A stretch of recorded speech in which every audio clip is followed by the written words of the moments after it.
Assalamualaikum warahmatullahi wabarakatuh. Perkenalkan, nama saya Disti Wulandari dengan NIM C1C020096 dari R12 Akuntansi.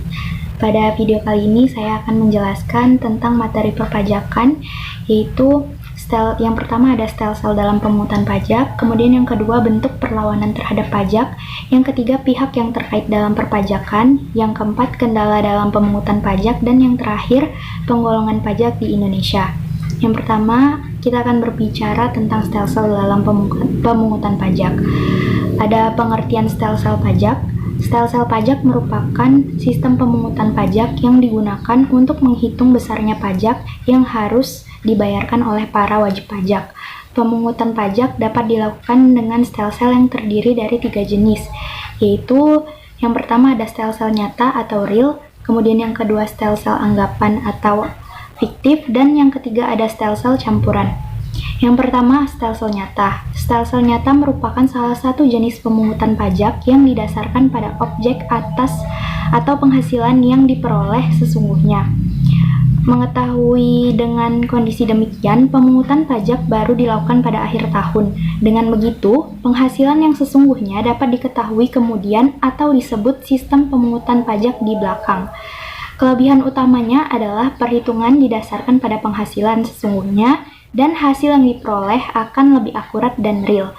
Adapun kekurangannya adalah karena pajak dibutuhkan untuk pembiayaan sepanjang tahun, maka pelaksanaannya pun tidak dapat dikatakan mudah. Apa akibatnya? Yang pertama, wajib pajak dibebani jumlah pembayaran pajak tinggi, sementara jumlah kas yang tersedia belum memadai. Kemudian yang kedua, setiap wajib pajak akan membayar pada akhir tahun, sehingga uang yang beredar akan berpengaruh. Kemudian ada stelsel anggapan atau fiktif stelsel. Jenis pemungutan pajak ini yang didasarkan pada anggapan yang diatur oleh suatu undang-undang.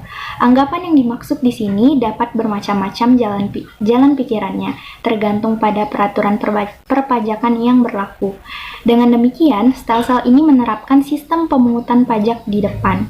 Misalnya, penghasilan suatu tahun pajak dianggap sama dengan tahun sebelumnya, sehingga pada awal tahun pajak telah dapat ditetapkan besar pajak yang terutang untuk tahun pajak yang berjalan.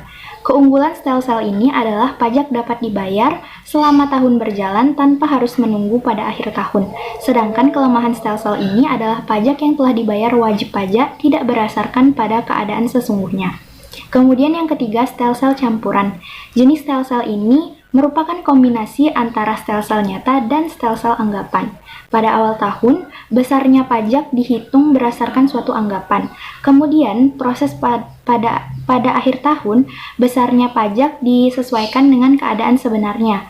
Apabila kenyataannya besarnya pajak lebih besar daripada pajak menurut anggapan, maka wajib pajak harus menambah pembayaran. Sebaliknya, apabila besaran pajaknya menurut kenyataannya lebih kecil daripada pajak anggapan, maka wajib pajak dapat meminta kembali kelebihannya atau dapat juga dikompensasi. Kelebihan stelsel ini adalah pemungutan pajak sudah dapat dilakukan pada awal tahun pajak, dan pajak yang dipungut sesuai dengan besarnya pajak yang sesungguhnya terutang. Kelemahan dari stelsel ini adalah adanya tambahan pekerjaan administrasi karena perhitungan pajak dilakukan 2 kali, yaitu pada awal tahun dan juga akhir tahun. Kemudian yang kedua ada kendala dalam pemungutan pajak. Dalam pemungutan pajak secara umum, baik pajak pusat maupun pajak daerah, seringkali terdapat kendala-kendala yang melemahkan dalam pemungutan pajak. Kendala-kendala tersebut antara lain, yang pertama, berbagai peraturan pelaksanaan undang-undang yang seringkali tidak konsisten dengan undang-undangnya. Melaksanakan tax reform lebih pelik dan makan waktu dibandingkan dengan ketika merancang tax reform dalam undang-undang. Apabila peraturan pelaksanaan yang dijadikan dasar dalam melaksanakan aturan hukum pajak tidak konsisten dengan undang-undang, tentu akan mengakibatkan kendala yang fatal dalam pemungutan pajak. Kemudian yang kedua yaitu kurangnya pembinaan antara pajak daerah dengan pajak nasional. Pajak daerah dan pajak nasional merupakan satu sistem perpajakan Indonesia yang pada dasarnya merupakan beban masyarakat, sehingga perlu dijaga agar kebijaksanaan perpajakan tersebut dapat memberikan beban yang adil. Sejalan dengan perpajakan nasional, maka pembinaan pajak daerah harus dilakukan secara terpadu dengan pajak nasional. Pembinaan harus dilakukan secara terus-menerus, terutama mengenai objek dari tarif pajaknya, supaya antara pajak pusat dan pajak daerah itu saling melengkapi. Kemudian yang ketiga, database yang masih jauh dari standar internasional. Kendala lain yang dihadapi aparatur pajak adalah database yang masih jauh dari standar internasional. Padahal database sangat menentukan untuk menguji kebenaran pembayaran pajak dengan sistem self-assessment. Persepsi masyarakat bahwa banyak dana yang dikumpulkan oleh pemerintah digunakan secara boros atau dikorup juga menimbulkan kendala untuk meningkatkan kepatuhan pembayar pajak. Berbagai pungutan resmi dan tidak resmi baik di pusat maupun di daerah yang membebani masyarakat juga menimbulkan hambatan untuk menaikkan penerimaan pajak. Kemudian yang keempat, kurangnya atau tidak adanya kesadaran masyarakat.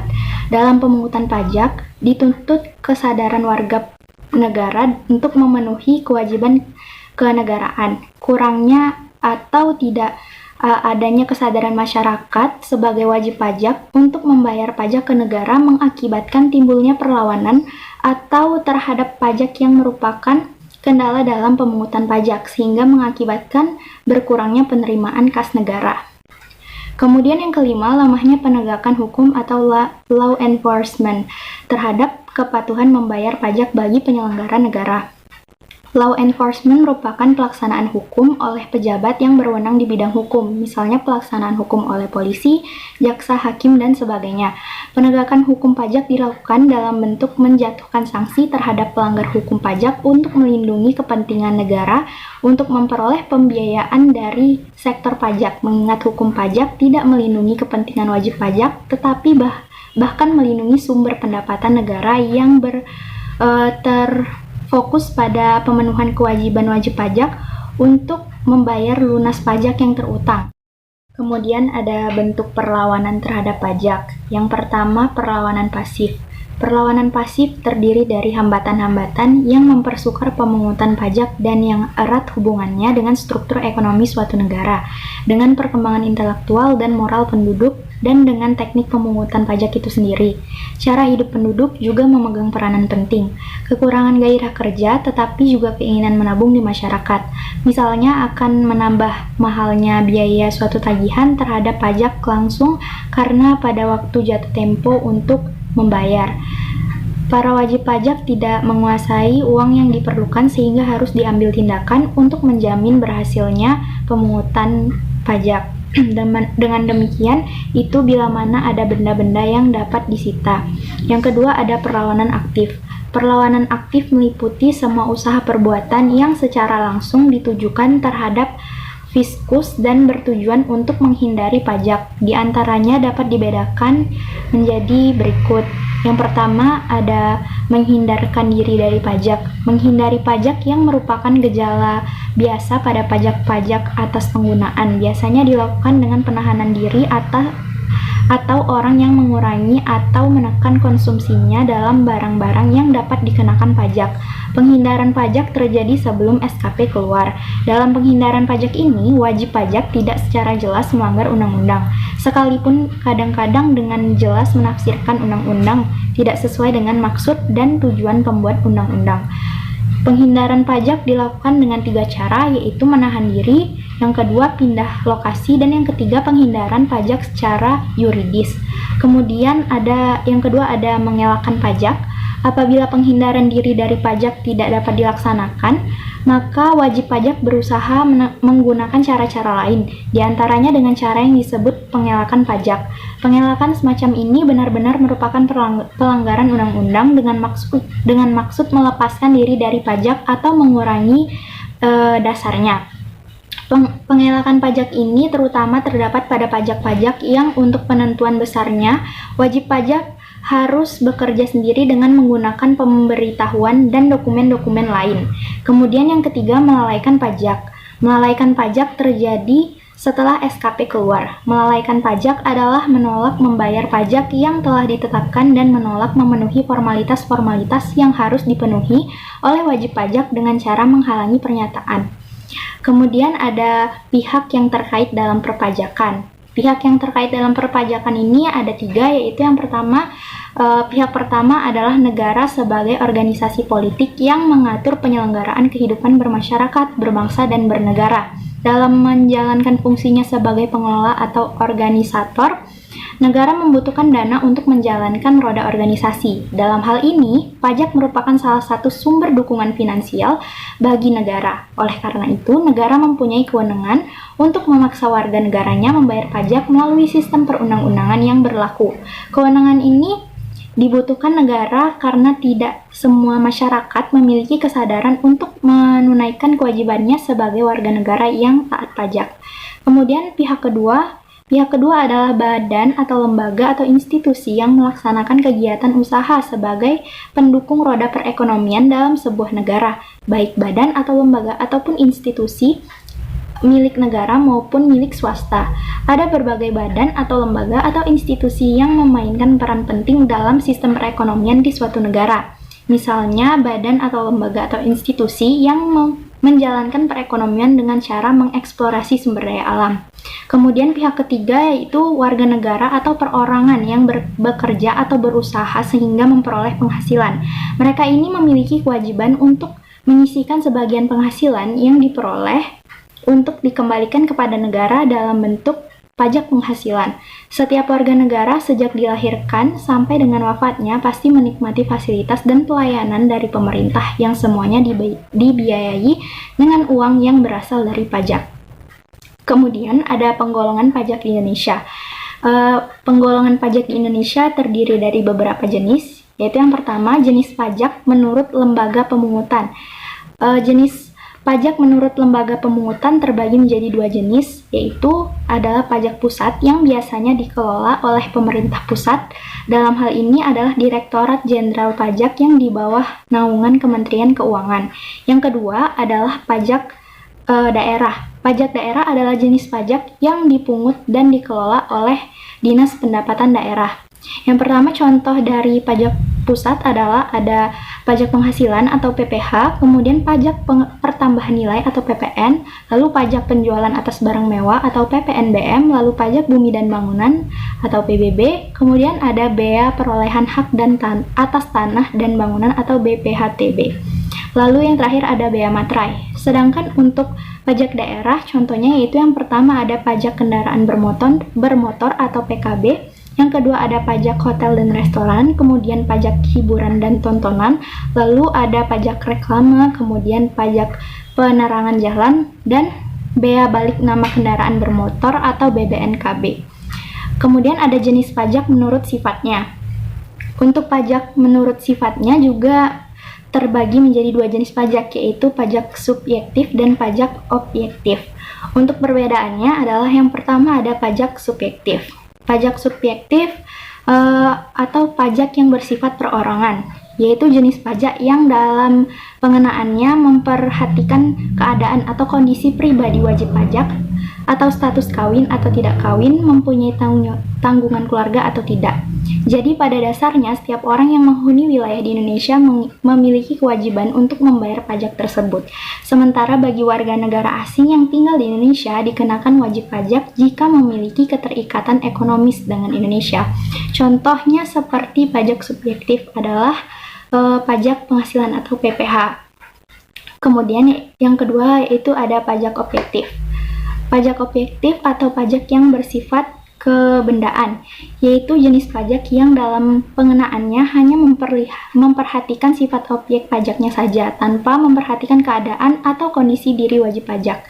Ada beberapa golongan warga negara Indonesia yang terkena wajib pajak jenis ini. Yang pertama adalah mereka yang menggunakan benda atau alat yang menurut ketentuan dikenai pajak. Kedua, pajak yang diambil terkait kekayaan yang dimiliki, kepemilikan barang-barang mewah, dan pemakaiannya.